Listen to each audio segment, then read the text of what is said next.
Vaheguru, Vaheguru, Vaheguru, Vaheguru, Vaheguru, Vaheguru, Vaheguru, Vaheguru, Vaheguru, Living the life. Again, Assalamu alaikum and welcome to Living the Life with Sajid Varda. And this handsome chappie here called Rahim Jung. It's good to have you with us tonight. Absolutely. We've got an exciting show. We do, apparently. We've got a very exciting show today. From what I know.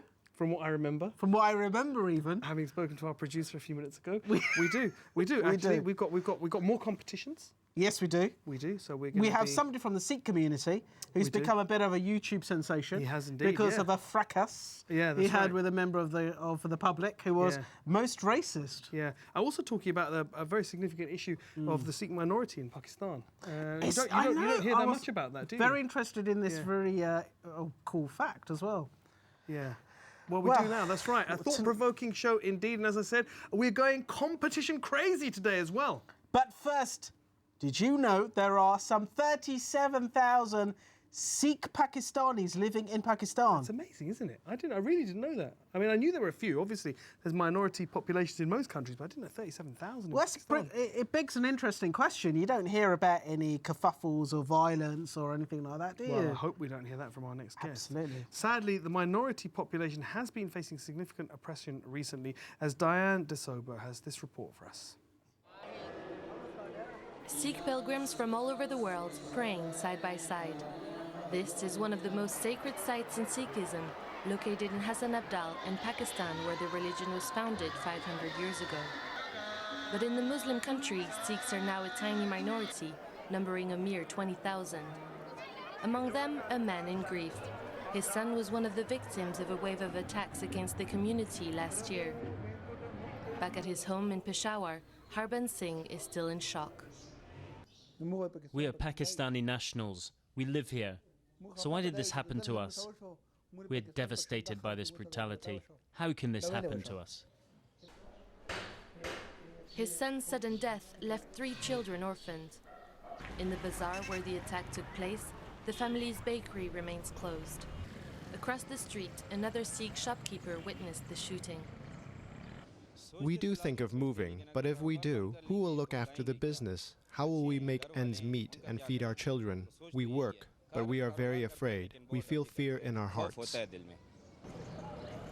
Most Sikh families here are originally from the country's restive northwest, but military operations against the Taliban have forced many to move to major cities, making them more visible and more vulnerable.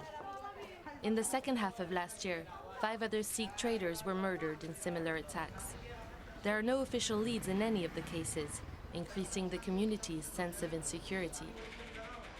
Nobody ever explains anything to them, the police doesn't know. So if they are not going to identify the attackers or the pattern, if there is a pattern, they don't even know if there is a pattern there, right?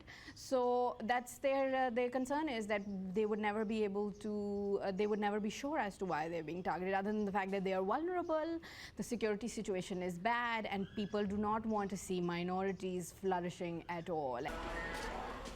In Peshawar's Sikh neighborhood, a gate was installed in front of the temple for the first time ever after the killings. Security measures also visible at the Sikh festival, where 1,000 police were deployed to protect some 5,000 worshippers, allowing both foreign and local pilgrims to pray in peace and hope for a safer future for the generations to come. I stand corrected. That's quite sad. Yeah, It's very sickening, actually. It is. I didn't know there was such a Sikh holy site there in Pakistan. No, wasn't aware of that. But it's amazing, though, up until now, you haven't actually heard of any real problems between the communities. But something's obviously kicked off recently, which has caused that. And some things don't catch the news often, you know. Sometimes these things go under the radar. Indeed they do, indeed they do. Well, our next guest this evening is a highly respected role model in the Sikh community, personally endorsed by many Sikh organisations here in Britain that our research team have been speaking with. A man of real compassion and peace. That's right. Together with his team, Jagmeet Singh, who is with Everything's 13, promoting peace, awareness and community cohesion within the Sikh community, and his efforts have not gone unnoticed. One of their latest videos has just got under 350,000 views. And here to tell us all about it is Jagmeet. Sat Sri Akal. How are you, sir? Sat Sri Akal ji, Vaheguru ji ka Khalsa, Vaheguru Fateh. You guys all right? Very well. We're doing very, very well. Thank you for coming. It's great to have you Thank you here. very much for having us here. Hope you don't feel kind of intimidated in any way, shape No, or I feel form. like at home. This is like, you guys have been lovely. You know, you welcomed me in. It's like brothers. Good, thank you very much. Wish we had like some food for you. We could like sit, have some, you know, They took care of me. They some gave me some water vegetarian when I came in. dishes, Some you know, water, dishes or something. Yeah. No expense spared. Listen, on a serious point. Yeah. It's something that we haven't heard in the headlines before about the Sikh community being oppressed within Pakistan, and of course this religious site that's there. Well, you know, the Sikh community historically has gone through a lot of repression, you know, and the Sikhs in Pakistan especially, it's not very easy for them right now, but they're quite happy there. It's two worlds going on in Pakistan right now. One is you have the neighborhoods, you know, so you've got Sikhs living with Muslims, and they're like brothers, they're like sisters, like families. So they're really enjoying each other. If the Sikhs didn't want to be in Pakistan, they would have left a long time ago. Yeah. Some want to leave, you know, because, you know, it is very difficult for them right now. But especially with, you know, what's going on with the Taliban and, you know, the murders, it's up to the Pakistani people to stand with the Sikhs as their brothers. You know, in Pakistan and all over the world, our Sikh Gurdwaras feed everybody. Yeah. So especially, it's just one of the main things that Sikhs do is protect and serve humanity. So I'm sure there's poor people in Pakistan that go to the Gurdwaras every single day, and the Sikhs are honoured to actually serve them. Yeah. And that really builds a beautiful community. And you have that here as well. I mean, I know of a Gurdwara which does exactly that. They are serving food 24/7. I've actually eaten one. Anybody from the community is allowed to gather, which is brilliant for community cohesion and giving back. Maharaja's Kirpa, in the UK, we serve about 20,000 tons of food every year. That's a lot, isn't it? So, you know, a Sikh, the main principles for Sikhi is to give, is to serve. You know, our Guru Nanak Dev Ji, he told us that, you know, our main concern is to chant the name of God, encourage others to chant the name of God, is to work hard, an honest living, don't rip anybody off, and share with others. So that's all about humanity, brotherhood, and love.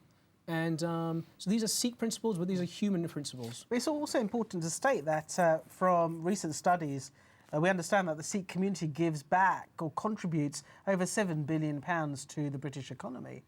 It's pretty immense. I mean, not only for the British economy, because Sikhs are just inherently, we work hard. You can put us anywhere in the world, and we're just going to work very, very hard. Right? I think there's a lot of truth in that, isn't there? Yeah. They do have a reputation for being... But more than that, not only just working hard and making something out of ourselves, our main purpose is to give back to the community. So you also find that as a Sikh, as a group, we are one of the highest that actually give back in charity throughout the UK and all through the world. Because it's just the principles that are inherent in our being.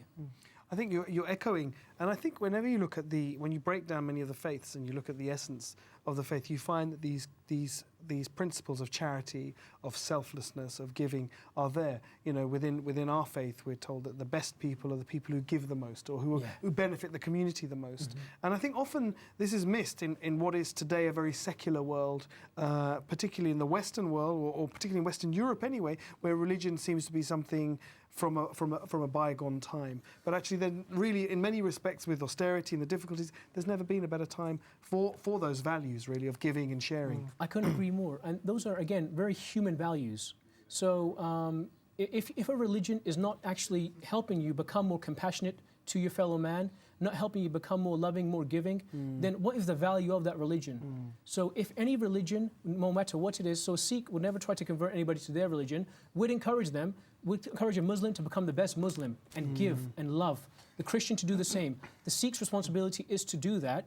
So if the religion can act as a technology to help you become more compassionate, more giving, and the beautiful thing that us Sikhs know intrinsically is by giving, through sharing, through serving, that act alone makes you compassionate. It does indeed. So in the beginning, you may not have the compassion, but once you learn to share and people get that joy. You do. Yeah, and then that's sense, at the core of Islam as well. When people give, there's so much barakah or blessing in what you do that not only is not only the wealth or the charity that you give, it doesn't disappear, but instead you get it back in multiple... In so many different ways. In so many different ways, maybe not monetarily. But I know something quite interesting happened just recently in Hounslow, yes, which kind of led to this massive, these YouTube views.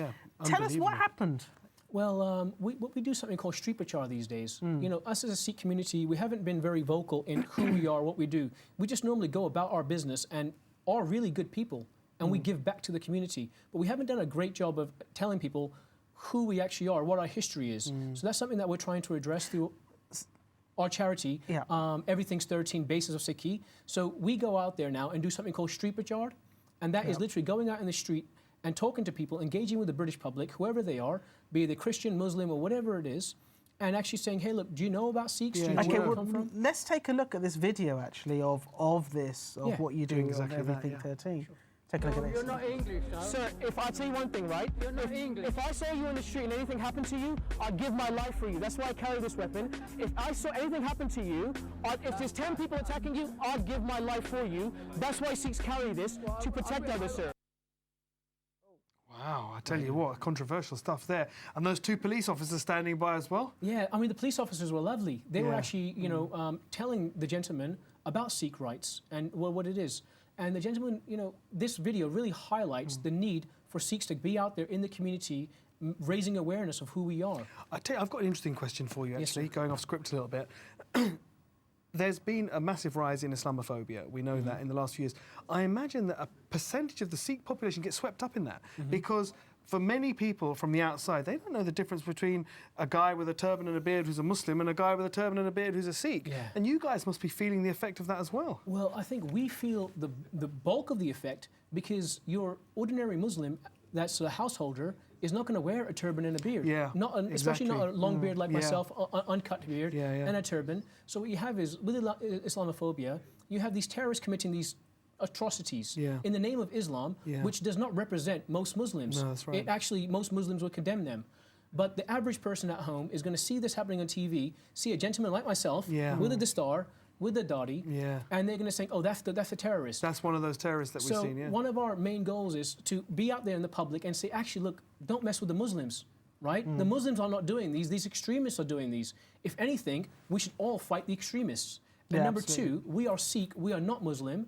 This is what we believe. And, you know, the righteous Muslim, that is our brother. You know, so everybody that is chanting the name of God, giving back to humanity, taking care of each other. Well, we've got another clip of exactly that. You talk about the interaction between Sikhs and Muslims. Have a look at this. Okay. If your name for God is Allah, right? Yeah. So we believe you wake up in the early morning, or wake up whenever, all through the day, you think of Allah. You call Allah. Allah, Allah, Allah, right? And then that's your truth. And you develop your relationship with God. How, like if you're Christian, it could be Jesus, it could be Jehovah, whoever it be. Yeah. So we don't think that the truth is just with us. Interesting, interesting. So, I mean, the street, I mean, I've been out on the streets before talking about Islam to people. It's pretty interesting, some of the conversations that come up, aren't there? I'm always surprised how willing people are actually to engage. I mean, you always get people who are quite bigoted and who just have their opinion, they don't want to talk. But I think the majority of people are quite open, aren't they? Yeah, everybody does want to, you know, we do live in a multicultural society, so everybody wants to know about each other. And the thing is, sometimes going through our daily lives, we're so closed off that we don't have the opportunity to stop and have that conversation. And those conversations are very needed. So like that gentleman that we saw there, he actually stopped with his wife, had his kid there, and we had a really beautiful conversation. And he brought up some things about like conflicts between religions. You know, he said, look, with the Sikh community, with the Islamic community, Muslim community, what's going on? I said, look, there is no conflict with religions. It's a conflict between oppressors. Back in the day, there was oppressors. The Mughals used to oppress. So it's up to the Sikhs to stand up against the oppressors, and the true Muslim would fight with the Sikhs against the oppressors. Once we open the dialogue and see how similar that we really are, and if our values are just that the values of inclusiveness and of honesty and of caring about humanity, then we can see that the similarities are there and move forward together. And when you talk about oppression, I think we always have to stand on the side of justice. Justice is justice, truth is truth, and you must not treat people unfairly no matter what your belief system. Always treat people well. So I think what beautiful opportunity this is for the Islamic people in Pakistan right now to stand firm with the Sikhs. The Sikhs have always been there. Like, they could have left Pakistan a long time, but that land to us is holy. It is pure.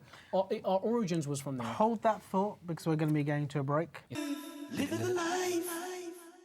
Living the life. Now, Jagmeet Singh from Everything's 13, Basics of Sikhi, is still with us, and we've been having some wise words here, haven't we? Especially Absolutely, yeah. He's a phenomenal guest. We've been having really lovely conversation in the break very as deep well. Conversation, that's it's a shame right. we can't just have a show just of him. I think about the university, think about space. Do you have that question? I mean, are you boggled? Does your mind boggle at the question of, you know, what sort of other life forms are out there, or is it something that you're not that concerned about? No. Well, our gurus have told us that there are millions of other planets, and there are actually life on other planets. Right. And we have to understand what the point of life here on Earth is. We're here to collect good karma, to do good deeds, to remember God, and one day return back to God. So he set up this system here. So it's such a beautiful system that he set up here on Earth. And what's to say that this system is not repeated all through the universe? And it may not be very close that we can see it, but we shouldn't be concerned about finding it, really. Because if he wanted us to find it, if he wanted us to find it, we would have found it. We'll find it. And the bottom line is we should really be concerned about what we're doing here on Earth, what we're doing with our personal lives, and what the end goal for us is. More than that. So. Perhaps what one of my great movies of all time is Back to the Future.